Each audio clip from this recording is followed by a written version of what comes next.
The FBI Most Wanted list isn't just about criminals the organization has identified and wants to capture. Often, the FBI is in search of information to try to solve cold cases that have been unsolved mysteries for years or even decades. Number 5. With every advancement in technology, the FBI's cold case team hopes to find answers in the unsolved case of the passing of Tammy Zawada. But so far, no new developments in the cold case have brought the grieving family any closer to answers. Tammy disappeared on August 23, 1992. She was a 21-year-old college student studying at Iowa College. Earlier that day, she dropped her brother off at Northwestern University in Illinois and began the drive home. She intended to be back in Iowa by that evening, but never made it. The next day, her parents contacted Illinois State Police to say Tammy hadn't made it back to college, and the search began. It didn't take long to locate her car, a 1985 Pontiac. In fact, a state trooper had found the car the day before, abandoned on the side of the I-80. He had ticketed it as it was abandoned and went on his way. A search for Tammy began, and 9 days later, came to a devastating conclusion. Tammy's body was found on the side of a Missouri interstate, 500 miles from where her car was found. She had a number of wounds, including a series of puncture wounds around her heart. The search for the person responsible for the crime began. The FBI was joined by multiple other agencies in the search for the criminal. Witnesses claimed to have seen a tractor trailer parked up near Tammy's car and heard her talking to a man near the car, which she seemed to be trying to fix. An anonymous caller told investigators that they were looking for a white man over 6 feet tall, between the ages of 35 and 40, with dark, bushy hair.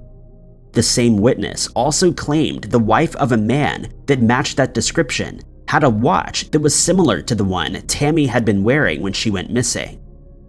Tammy had been wearing a watch with a green umbrella on the face and a green band.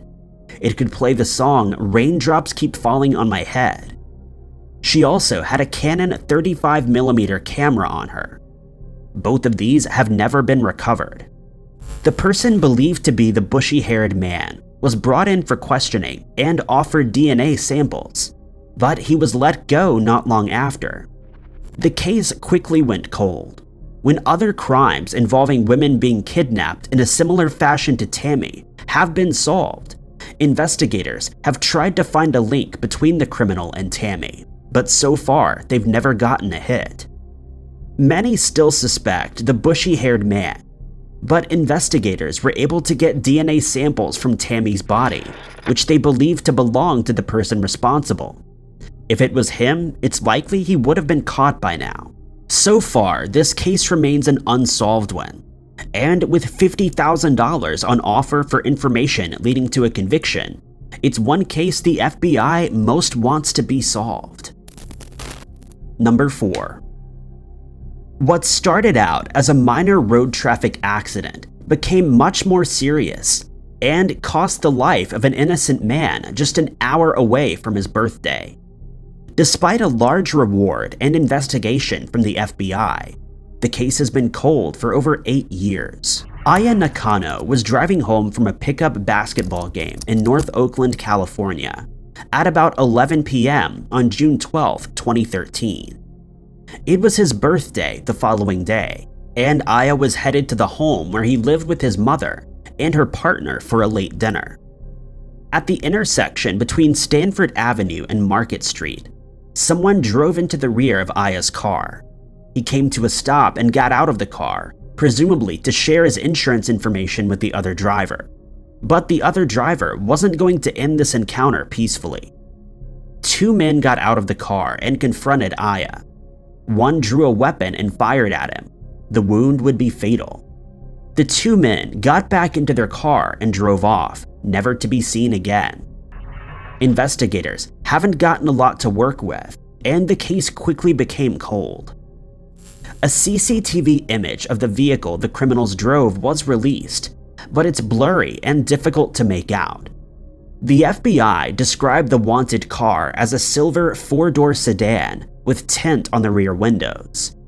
Aya's mother, Maria Climaco, had spent years since her son's passing raising awareness of the crime and trying to find answers. She raised tens of thousands of dollars to put up billboards and flyers, keeping Aya in the public eye.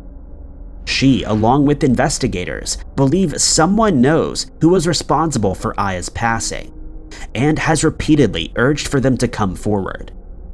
Aya had no known enemies. He wasn't involved in any gang activity or illegal substances.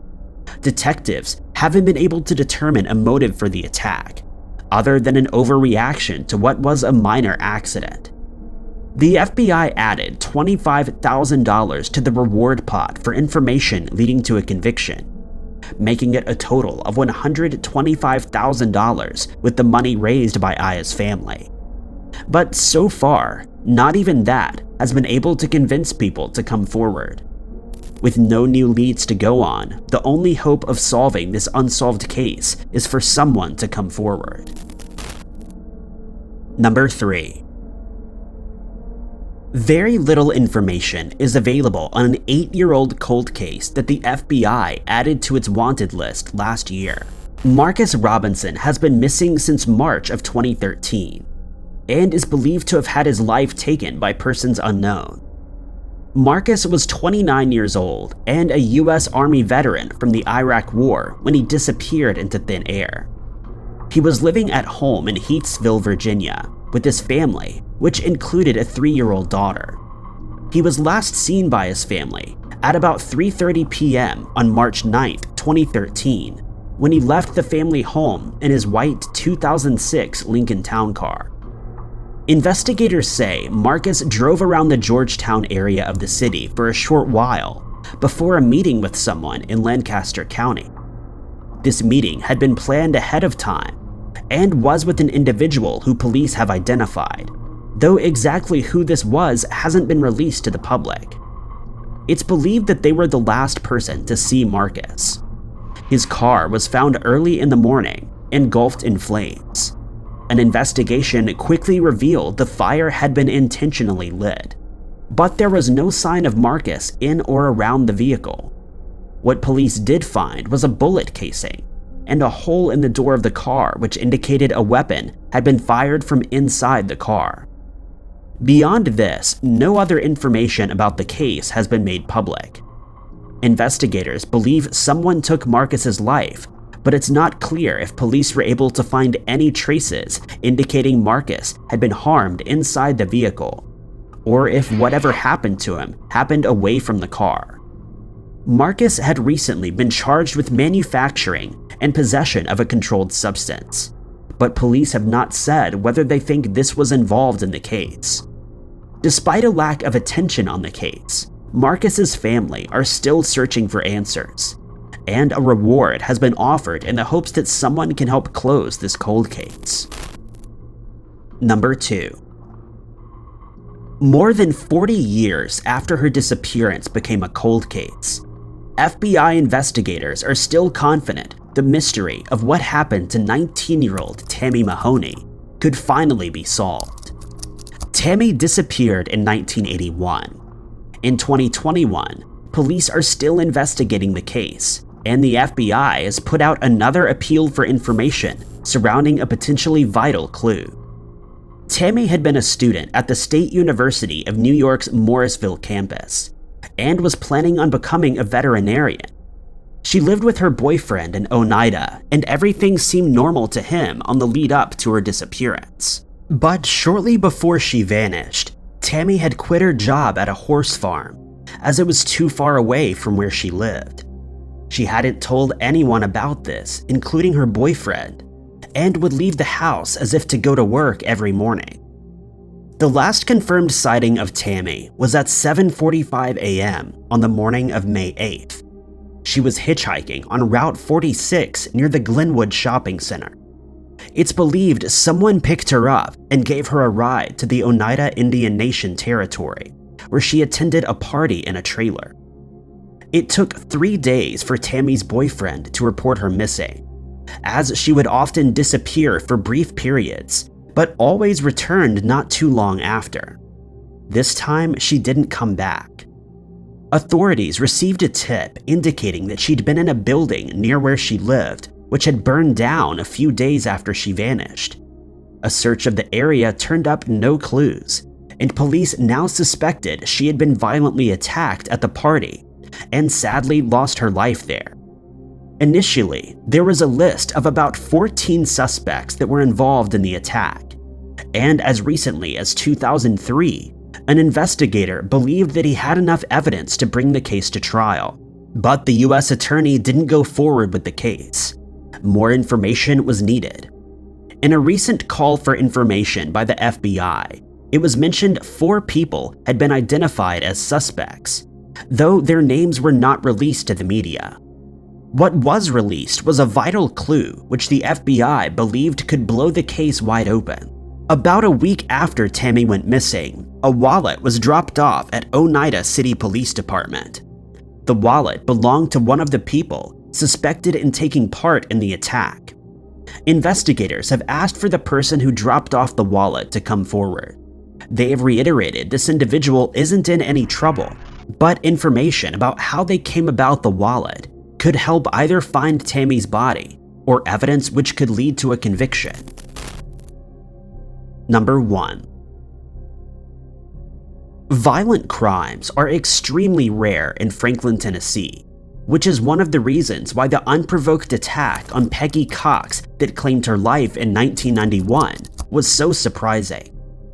After more than 30 years, it's the only unsolved mystery of its kind in the city. Peggy was at work at a Hardee's restaurant. It was about 1:15 to midnight, and the restaurant was winding down for the night. There was nobody inside the restaurant, but Peggy was still manning the drive-thru. An indistinctive male voice came over the intercom to order a perfectly ordinary meal. Peggy put the order through, and her son, Jude, who was working in the kitchen, began to prepare it. Peggy went to the next window. There was no time for any words to be exchanged between the pair. Instead, Jude heard 2 loud pops and went in to find his mother had been struck with a bullet. Witnesses outside the restaurant saw a compact car speed away and onto Interstate 65 heading north. Nobody got a look at the driver. With CCTV rare at the time, there was little information to go on. One of the biggest struggles was finding a motive for the attack. Peggy was well loved in the community and had no known enemies. She had been married, but her husband suffered a car accident which left him in a vegetative state, and he passed away 7 years earlier. She had no other romantic interests, and police found no clear suspect. Even if Peggy had been the target of the attack, she hadn't been scheduled to work that evening. It was her birthday, and she'd booked the day off, but had come into cover for another coworker. Another possibility is that it was a robbery gone wrong. There was no time between Peggy arriving at the window and the sound of the firing for a money demand to have been made. But it's possible the weapon accidentally went off when the criminal lifted it to begin his threat. In 2015, the now cold case was featured on Wanted by the FBI, and a significant reward was offered. But so far, no new information is known to have come to light. Thank you guys so much for watching. If you liked this video, be sure to hit that like button. Also, don't forget to subscribe and click that notification bell to keep up to date with all of the future uploads. But I've been Ty Knotts, and I'll catch you guys in the next video.